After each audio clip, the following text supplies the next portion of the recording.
Since Troy University Library has an exhibition of rare books and other artifacts from the Remnant Trust collection, many lectures are coming. At noon on Tuesday, Dr. Helfomer gave a lecture on Plato's The Republic in the Wallace Hall Library.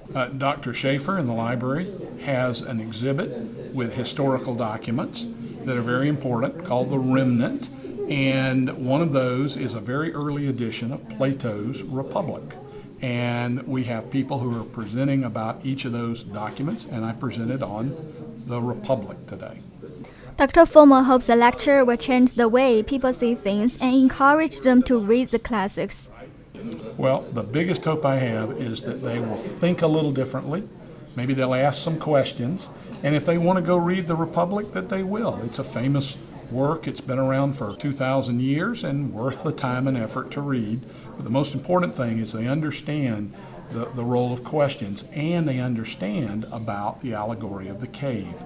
Through this lecture, Dr. Fomer hopes to cultivate students to ask questions and explore the spirit of things. Don't accept what seems to be an obvious answer.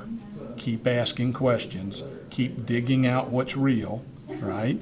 And learn not to be deceived, right? There's a lot of that going on. Our pictures sometimes are created. They're not real. What people tell us isn't real. Keep asking the questions. That's real important. And then come see us in Eldridge Hall in the JWS Center. We'd love to have you come visit. Daisy, Leng, Troy, TrojanVision News.